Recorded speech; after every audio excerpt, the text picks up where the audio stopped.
All right, everyone. The first thing we're going to be looking at is a thorough look into non-specific low back pain. Kind of the general gist is what it is, who it affects, how it affects people, risk factors, what you're looking for.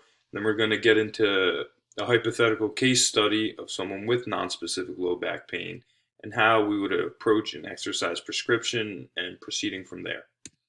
So, first off, what is non-specific low back pain?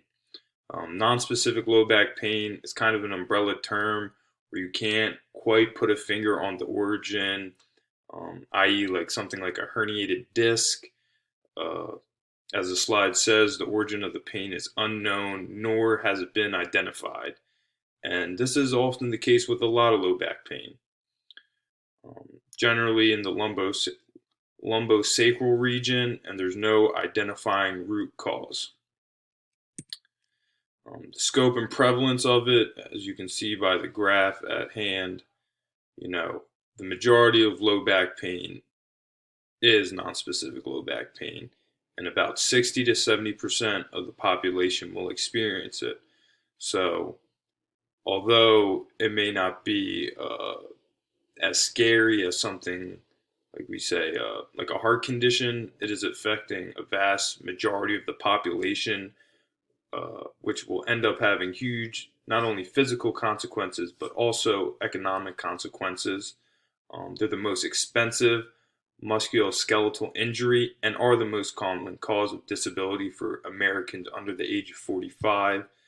You can imagine this makes sense, especially in certain workforces.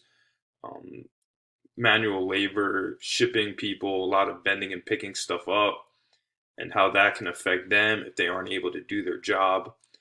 But notice that there has been a correlation, or well, there might be a correlation between increasing reports of obesity, inactivity, and depression with nonspecific low back pain.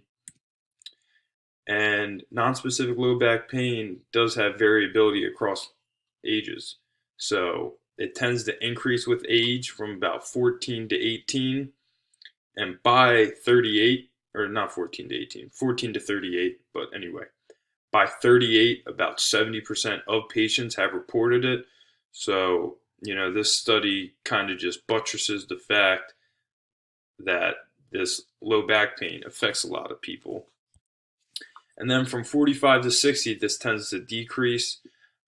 There's a lot of interesting hypotheses behind this, such as just general physical activity tends to decrease. People, as they get older, aren't really willing to push through some of the stuff they would be when they're younger. Or at that age, you're just starting to expect your body to hurt. And that could be a reason why people don't even recognize this nonspecific low back pain and address it as such. But one very interesting thing is nonspecific low back pain can occur due to activity in competitive sport in children, and there tends to be a linear increase as competing time increases. So we see this sports specialization and these kids becoming way too competitive at early ages, and now they're getting injuries, non-specific low back pain, that most people don't really get till they're older, middle age. And they can all, and as a side note, adolescents can also experience NSLBP from backpack overload. So teachers should just not give homework, including professors. Intervention in these early episodes of NSLBP could play a huge role in preventing serious problems physically and financially. And this was previously spoken on, but just for a statistic to kind of prove this point, send it home. Direct chronic back pain costs in the United States is estimated anywhere from 12 to 90.6 billion dollars a year. And let's look at what causes it. We kind of said it was an umbrella term, so you can see the many structures that have pain receptors. That I'm not going to go through every one, but it just kind of shows how encompassing this injury or symptom really is. And we notice that pain is often caused from nerve root compression, but other tissues and structures rarely produce pain at a consistent rate.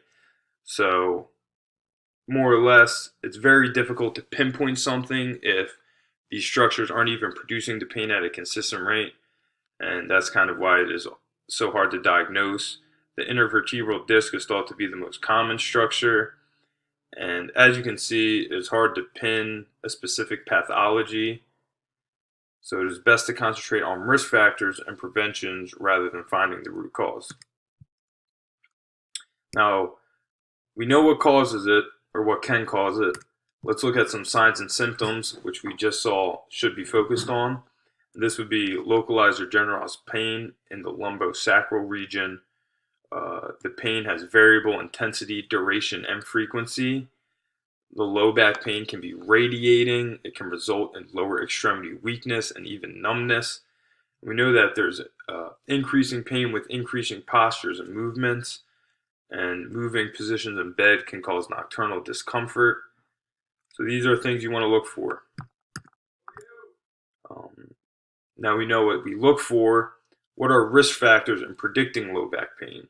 We see that episodes between back pain becoming shorter is an area of concern. Obesity, smoking, whole body vibration, heavy lifting, lifting and twisting. One very interesting thing is psychological distress and dissatisfaction with employment. So not everything has to be physical to cause this pain. Being mentally in a good place can be almost as important or more important than being physically in a good place when addressing risk factors for non-specific low back pain. Now, what effects does this have on exercise?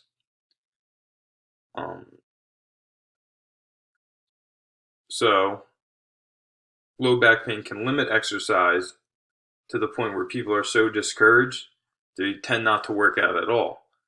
This can decondition them to that of a sedentary individual or worse. So that is an area of how it can affect exercise. And then if you have it and want to think about beginning to exercise, you want to concentrate on endurance over strength.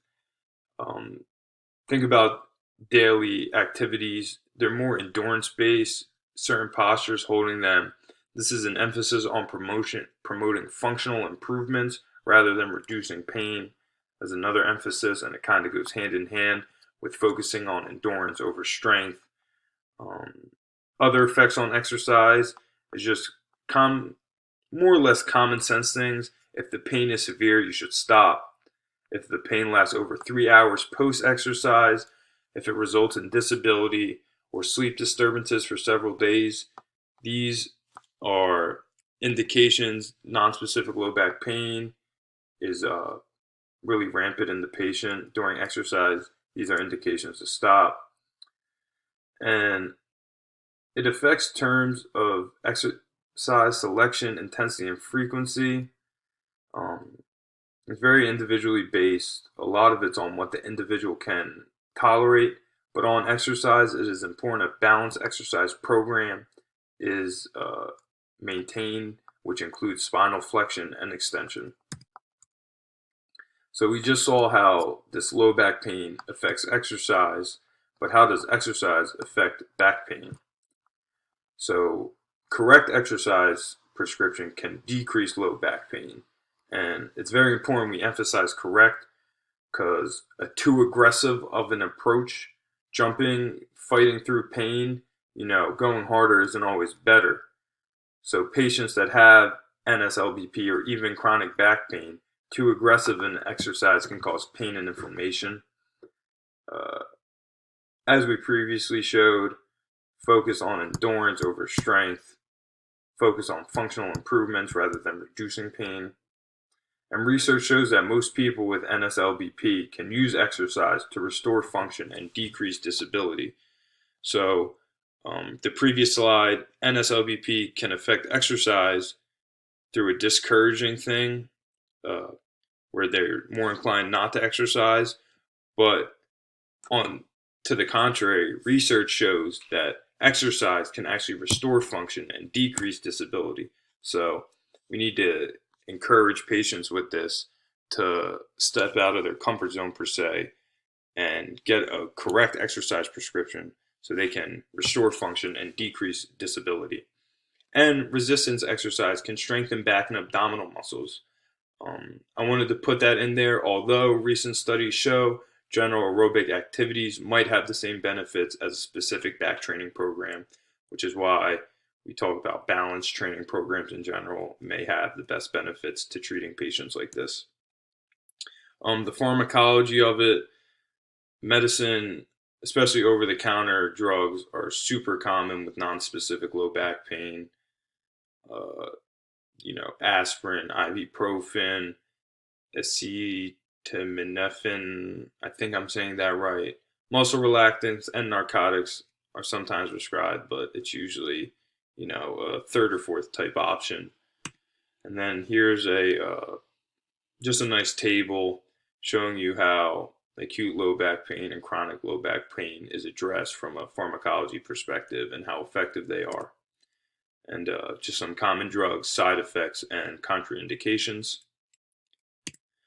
So now let's get into the case study. We have our client and details listed. So you notice he's a former college athlete, former athlete, has been experiencing some low back pain, which has left him sedentary. As we addressed, the sedentary can happen when you become discouraged. You don't like the back pain, so you just don't do anything. All his, risk factors seem to be mitigated. Everything looks healthy besides this low back pain.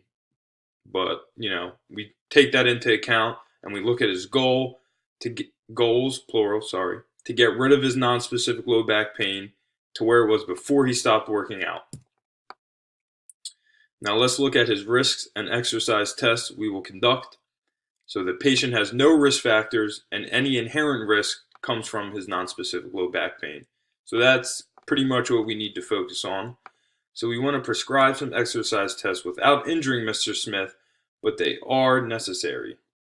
As a former athlete and someone looking to get back in shape, exercise tests would be beneficial for prescribing the best exercise program. If it was just, maybe an older individual, someone without previous, weight room experience, athletic experience, we might want to not do some exercise tests. But since he wants to get back into good shape, these would probably give us some good values and numbers to use while making up a program. So we'll use a submaximal graded aerobic test. And the goal of this is to have it modified to reduce the pain as much as possible. So, if he can run on a treadmill and his gait is fine, no issues with his back, we can do that. If not, we can go to a bike or so modifications based on the client's needs. A 5-rep max muscular strength test will be used to test upper and lower strength. Again, weight will be loaded as tolerated in positions that most reduce pain. So probably gonna avoid spinal loading. Maybe try a squat. Most likely he won't be able to do that. So we'll tailor it back depending on what he can do and make sure safety is the number one concern. Range of motion testing can follow regular protocols, but should be prepared to be modified in case any movement triggers pain. It's pretty self-explanatory. So let's look at our exercise tests. We want to really get values on 3 things: his cardiorespiratory endurance, his resistance strength, and his range of motion. So ideally, we'll do a Bruce protocol stress test. And you'll notice the special considerations. The cycle ergometer should be ready if client has pain. Resistance, I think he's healthy enough to use free weights. So we'll do a 5-rep max bench press. And then we'll look at leg press, squat, or trap bar deadlift. I just wanted to get a variety of different ways he can test his leg strength in different loaded positions. So if one provides pain, hopefully 1 out of the 3 is a safe way to assess his lower strength. And we'll just be keeping track of heart rate, blood pressure throughout. Hopefully we can get a VO2 max value from his cardiorespiratory test. And then range of motion is just standard flexibility testing. We definitely want to see his trunk flexors and extensors and see how they operate. but we really